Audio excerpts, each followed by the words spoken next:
자, 이번 시간은 유형자산의 취득 후 지출이라는 개념을 한번 보도록 할게요. 자, 취득 후라고 제가 했는데요.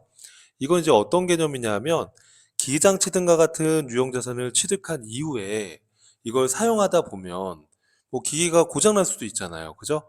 또는 부품을 갈아야 될 수도 있고 이렇게 자산을 취득한 이후에 사용하다가 고장 등으로 인해서 수선 비용 등이 지출됐을 때 이거를 차변의 자산으로 인식을 해야 될지 아니면 그냥 바로 소멸되는 비용으로 장부에다가 인식을 해야 될지 이거를 고민해 봐야 되는 거죠.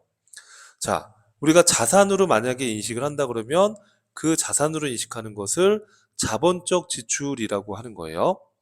만약에 그냥 즉시 비용으로 처리한다 그러면 수익적 지출이다라고 부르는 겁니다. 그러면 자산으로 인식을 하는 경우는 어떤 경우냐? 자, 여러분 예를 들어서 내가 기기장치를 구입을 했어요. 기기장치를 구입을 했는데 기기장치를 사용하다 보니까 고장이 나서 내가 수리를 한 겁니다. 그 수리를 했더니 이 기기장치에 사용할 수 있는 연수가 훨씬 더 많이 늘어났어요. 원래는 5년 쓸 수 있었는데 10년 동안 쓸 수 있게 된 거예요. 수리를 했더니. 그러면 이 수리 비용은 단순히 올해 그냥 소멸되는 비용이 아니라 미래에 걸쳐서 효익을 주는 거니까 이거는 올해 그냥 수선비가 단순한 수선비가 아니라 미래에 나한테 효익을 주는 거니까 이건 자산으로 인식을 했다가 이 자산을 사용하는 기간 동안에 매년 감가상각비로 인식하는 게 논리상 맞겠다라는 거예요. 이런 개념으로 접근하는 게 자본적 지출이에요. 이해될까요, 여러분? 그래서 자본적 지출이라는 것은 이 추가적인 지출로 인해서 미래의 경제적 효익이 있고 이 자원의 유익 가능성이 매우 높다라고 한다면 이건 그냥 올해 없어지는 비용이 아니라 자산으로 보자라는 거예요. 자, 그래서 예를 들어서 이런 추가적인 지출로 인해서 사용할 수 있는 내용 연수가 연장됐다든지 또는 기기장치 등이 생산 능력이 증대됐다든지 원가의 상당한 절감을 가져왔다든지 자, 이렇게 이 자산의 미래의 경제적 효익이 증가됐다라고 한다면 올해 그냥 소멸되는 비용이 아니라는 거죠. 예를 들어서 건물에 엘리베이터를 설치했다든지 뭐 증설을 했다든지 뭐 개량을 했다든지 뭐 이런 경우가 자본적 지출의 대표적인 예라고 볼 수 있겠습니다. 그럼 케이스를 통해서 보면 1월 6일 날 공장에서 사용할 기기장치를 450만 원의 현금으로 구입했대요. 그럼 차변에 기기장치라는 자산이 증가하고 현금이라는 자산이 감소했겠죠. 이 기계를 사용하다가 7월 4일 날 기계가 고장나서 수리비로 100만 원의 현금을 지출했어요. 근데 여러분 이 수리를 하고 나니까 이 내용 연수가 훨씬 더 많이 늘어난 거예요. 또 이 생산 능력도 더 늘어났고 그럼 이거는 단순히 수리 비용이 아니다. 이거는 자산의 원가에 포함을 해야 되겠다. 그리고 이걸 사용하는 기간 동안에 감가상각비로 비용 처리하는 것이 논리상 맞다라는 거죠. 이런 걸 무슨적 지출? 그렇죠. 자본적 지출. 그러면 이 수리 비용 100만 원 현금으로 나간 것은 수리비라는 수선비라는 비용이 아니라 기기장치라는 자산으로 인식을 하자는 거예요. 그러면 이 100만 원을 사용하는 연수 동안 감가상각을 통해서 비용 처리를 하자라는 거죠. 이런 지출을 뭐라고 한다고요? 그렇죠. 자본적 지출이다라고 얘기를 하는 겁니다. 자, 그러면 수익적 지출이라는 건 뭘까? 자, 이거는 자산을 사용하다가 추가적인 지출이 발생을 했는데 미래의 경제적 효익도 없고 자원의 미래 유익 가능성도 낮고 그냥 매번 부품을 한 달에 한 번씩 갈아주는 이런 단순한 수선비가 나갔다라고 하게 되면 비용으로 그냥 인식을 해버리는 거예요. 이거 우리는 수익적 지출이다라고 얘기를 하는 겁니다. 예를 들어서 부속품을 주기적으로 교체한다든지 또는 건물에 외벽에 페인트 칠을 했다든지 또는 차량의 타이어를 교체했다든지 자, 이런 지출들은 이 자산의 내용수를 증가시키거나 생산 능력의 증대를 가져오거나 이런 지출들이 아니니까 어떤 주기적인 우리가 부속품 등을 가는 것이니까 이런 것들은 자산으로 보는 것이 아니라 지출이 됐을 때 그냥 바로 즉시 비용으로 인식을 해버리는 거예요. 이런 거를 수익적 지출이다 이렇게 부르는 겁니다. 그래서 그럼 이해를 할 때 자본적 지출은 자산적 지출, 수익적 지출은 비용적 지출 그렇게 생각을 하시면 되겠습니다. 자, 한번 케이스를 통해서 보시면요.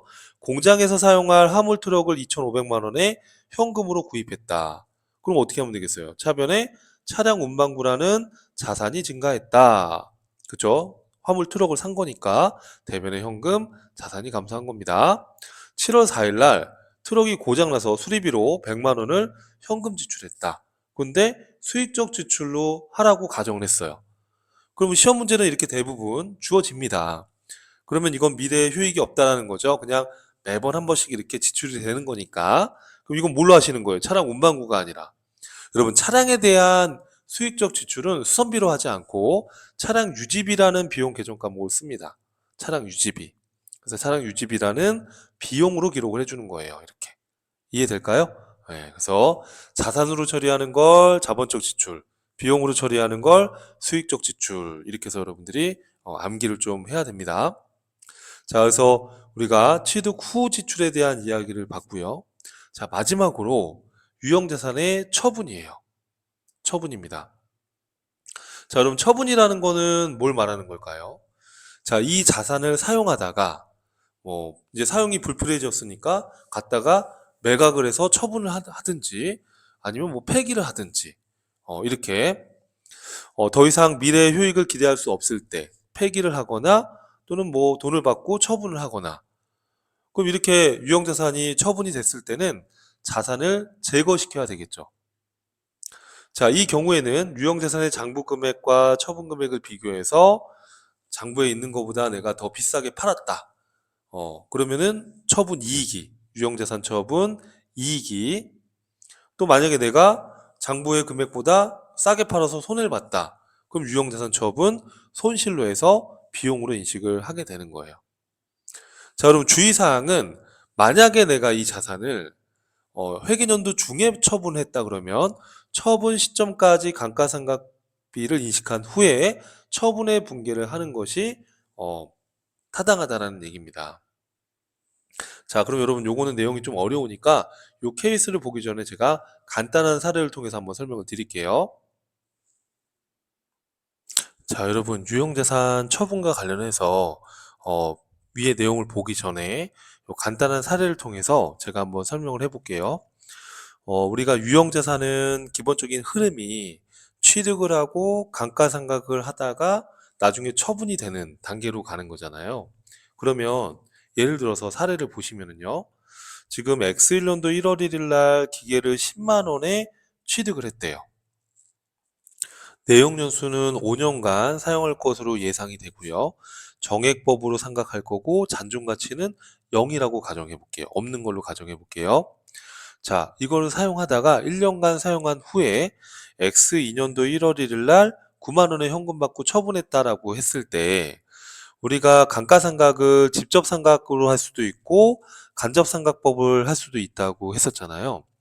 그러면 직접상각법과 간접상각법의 차이를 한번 보자는 거죠. 자, 그러면 예를 들어서 직접상각법으로 우리가 이 1년에 어떤 회계 처리를 한다 그러면 X1년도 1월 1일 날 기기장치라는 자산이 10만 원만큼 증가됐겠죠. 이해되시죠? 자, X1년도 12월 말일 시점에 자, 10만 원이고 내용연수 5년이고 정액법이면 10만 원 나누기 5하면 2만 원씩 5년간 감가상각을 한다는 얘기잖아요. 그럼 직접상각법으로 하게 되면 차변에 감가상각비라는 비용이 발생했고 대변에 기기장치라는 자산이 감소한 걸로 직접 자산을 없애는 게 직접상각법이죠. 자, 그러면 10만 원 주고 샀고 2만 원 감가상각을 해서 8만 원이 남았습니다. 그런데 그 다음 연도 1월 1일 날 현금 9만 원 받고 팔았다라고 하게 되면 어떻게 분기를 하면 될까요? 우선은 차변에 있던 기기장치는 10만 원에서 2만 원이 감가상각돼서 없어졌으니까 나머지 8만 원 기기장치를 없애주면 되겠죠. 왜 없애야 될까요? 기계를 갖다가 팔았기 때문에 기기장치는 다 제거가 돼야 되는 거예요. 이해될까요? 자, 현금으로 9만 원을 받았죠. 그러면 대변에 만 원이 차이가 나는 이유는 뭐예요? 그렇죠. 8만 원 남은 걸 9만 원에 팔았으니까 우린 이익이 난 거예요. 이 이익을 뭐라고 하냐면 유형자산 처분 이익이라는 영업 외수익으로 기록해 주는 거예요. 만약에 여러분 이때 8만 원짜리를 만약에 5만 원에 팔았다. 그럼 3만 원만큼 유형자산 처분 손실 이렇게 해서 비용 처리가 되겠죠. 이해되시죠? 자, 이렇게 이제 직접삼각법으로 했을 때는 되게 직관적으로 이게 이해가 되는데 왜 이 처분에 대한 분개를 어려워하냐 하면 처음 공부하는 학생들의 입장에서 간접삼각법으로 이걸 하다 보니까 어렵게 느껴지는 겁니다. 자, 이 똑같은 거래를 간접삼각법으로 회계 처리를 했다면 자, 엑셀년도 1월 1일 날 기기장치를 10만 원에 현금 주고 구입을 했죠. 그렇죠? 엑셀년도 12월 말일 날 2만 원의 감가상각 비용을 장부에다가 기록을 했어요. 그런데 이때 대변에다가 뭐라고 분기를 해야 되나요? 간접삼각법은. 그렇죠. 기기장치를 직접 없애는 게 아니라 감가상각 누계액이라는 계정 과목으로 기록을 해주는 거예요. 그렇죠? 이 감가상각 누계액은 기기장치의 차감적 계정이다라는 거예요. 기기장치를 직접 줄이지 않고 기기장치를 차감적으로 감소시키는 거죠. 자, 근데 여러분 이 기기장치를 그 다음 연도 1월 1일 날 9만 원에 받고 팔았어요. 그럼 여러분 처분을 했다라는 것은 우리가 어떤 자산을 처분했다라는 것은 이 자산은 장부에서 더 이상 남아있으면 안 돼요. 제거한다라는 것은 뭐냐면 이걸 장부에서 다 제로 베이스로 만들어줘야 돼요. 다 0으로 없애버려야 되는 겁니다. 생각을 해보십시오. 사용하던 기계를 갖다가 다 팔았으니까 이 기계는 나한테 남아있는 게 없잖아요. 그죠? 그러니까 기계를 다 제거해야 되는 거예요. 이 처분이라는 개념은. 그러면 어떻게 해야 될까요, 여러분? 우선은 차변에 있던 기기장치를 다 없애버려야 됩니다. 그런데 기기장치를 8만 원을 없애면 될까요? 아니에요, 여러분. 0으로 만들어줘야 되는 거예요. 10만 원을 다 없애야지만 기기장치 잔액이 0이 되겠죠. 아까 직접삼각법의 경우에는 기기장치가 10만 원에서 2만 원이 없어졌고 8만 원이 남았으니까 8만 원만 없앴지만 이 간접삼각법은 누계액으로 관리를 하기 때문에 기기장치가 10만 원으로 기록되어 있기 때문에 10만 원을 다 제거해 주셔야 돼요. 우리가 누계액으로 한다 그러면은 간접삼각법 누계액으로 우리는 회계 처리하기 때문에 이런 유형 자산을 처분했을 때에는 취득원가 10만 원을 다 없애야 되는 거예요. 그래야지 기기장치 잔액이 0이 되는 거죠. 자, 그리고 이 기계를 따라다니는 어떤 게 있어요? 기기장치를 따라다니는 대변에 어떤 게 있어요? 여러분 여기 감가상각 누계액이 있어요. 그럼 감가상각 누계액을 없애려면 대변에 있는 걸 없애려면 그렇죠. 차변으로 감가상각 누계액을 대변에 있는 걸 없애려면 차변으로 제거시켜 줘야 되는 거예요. 이해될까요? 자, 그러면 현금 9만 원이 들어왔습니다. 그렇죠? 그럼 여러분 지금 2만 원, 9만 원 하면 차변의 합이 11만 원이고 여기 10만 원만 기록돼 있으니까 만 원이 대변에 부족하잖아요. 이 만 원은 뭔데요? 그렇죠. 유형자산 처분 이익이라는 영업의 수익으로 기록되는 거예요. 이해될까요, 여러분? 자, 직접삼각법이든 간접삼각법이든 결론은 동일해요. 동일해요. 근데 여러분 우리는 직접삼각법을 인정하지 않습니다. 우리 회계는 간접삼각법으로 유형자산을 감가상각하기 때문에 자, 유형자산을 처분했다라는 문제가 나오시면 이렇게 생각하시면 돼요. 취득원가를 다 제거한다. 그리고 대변에 있던 감가상각 누계액도 차변으로 제거한다. 제거한다. 제거한다라는 느낌으로 분개를 하시면 되는 거예요. 알았죠? 자, 그리고 내가 받은 거, 그리고 만약에 이익이 났다 그러면 대변의 유형자산 처분이익, 차변의 금액이 부족하다 그러면 유형자산 처분 손실, 이렇게 해서 기록을 해주시는 거예요.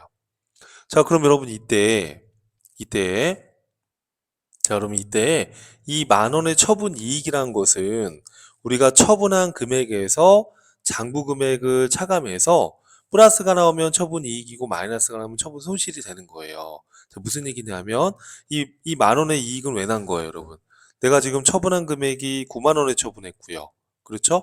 장부 금액은 내가 처음에 취득한 게 10만 원인데 감가상각한 금액이 2만 원이니까 남아있는 장부 금액은 8만 원이잖아요. 그럼 9만 원에서 8만 원 빼게 되면 플러스 만 원이죠? 플러스가 났다는 건 처분 이익이잖아요. 이해되세요, 여러분? 그래서 요 처분 손익 구하는 공식도 하나 기억해 두시면 좋습니다. 자, 그래서 요 간단한 사례를 통해서 우리가 간접삼각법으로 했을 때 이렇게 처분했을 때 취득원가를 다 없애고 누계액 없애고 그래서 대체 차액을 맞히는 거예요. 처분 이익이나 처분 손실로. 그래서 대변의 금액이 더 부족하면 처분 이익, 차변의 금액이 부족하면 처분 손실. 그럼 이 처분 손익이라는 것은 처분 금액에서 장부 금액을 차감해서 플러스가 나오면 처분 이익, 마이너스가 나오면 처분 손실로 기록한다. 이렇게 정리하시면 되는 겁니다. 자, 그럼 여기 교재에 있는 요 사례를 같이 한번 보겠습니다. 자, 1월 1일 날 공장에서 사용할 기계를 1,000만 원의 외상으로 구입했대요. 자, 그럼 차변의 기기장치 1,000만 원. 자, 우리가 기기장치 같은 이런 유형자산을 외상으로 구입하면 미지급금이라는 부채로 기록을 해주는 겁니다. 자, 근데 여러분 기기장치가 지금 내용연수가 5년이고 잔존가치는 없고 정액법이에요. 그런데 여러분 이 기기장치를 7월 1일 날 처분했어요. 그러니까 6개월 동안 사용을 하고 그리고 처분을 한 겁니다. 그럼 여러분 이렇게 연도 중에 처분했을 때는 처분 시점까지 감가상각비를 인식한 후에 처분에 대한 분기를 하는 게 맞는 거예요, 원칙상. 그러면 여러분 생각해봐요. 1,000만 원인데 내용연수가 5년이고 정액법이면 잔존가치는 없으니까. 그럼 1,000만 원 나누기 5년 하면 매년 200만 원씩 5년간 상각을 하는 건데 7월 1일 날 6개월만 사용하고 처분했으니까 1년에 200만 원인데 반년이면 100만 원일 거 아니에요. 그죠? 그래서 반년간의 감가상각비 100만 원을 인식해주고 대변의 감가상각 누계액을 잡아주는 겁니다.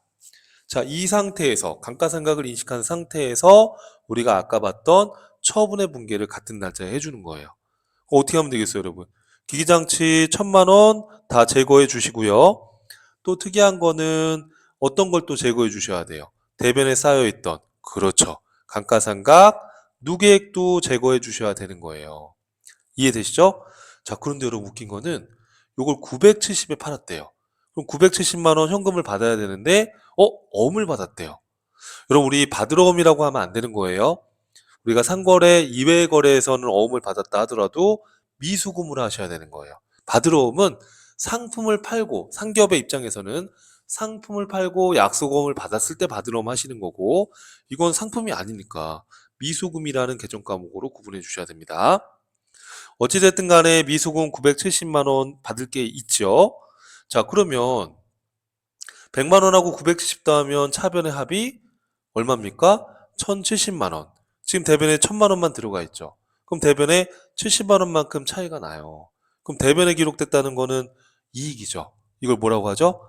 유형자산 처분 이익이라는 영업의 수익으로 기록해 주는 거예요. 그럼 여러분 70만 원의 이익이 난 이유는 뭘까요? 자, 970에 팔았는데 지금 1000만 원에 취득했고 100만 원 상각했으니까 남은 게 900인데 970을 팔았으니 당연히 70만 원이 이익이 났겠죠. 이해되실까요, 여러분? 자, 그래서 유형자산의 처분에 대한 분기까지 같이 한번 학습을 해봤습니다. 자, 여러분, 유형자산은 또 우리 시험에 굉장히 또 중요한 부분이기 때문에 꼭 복습을 부탁드리겠습니다. 수고하셨습니다.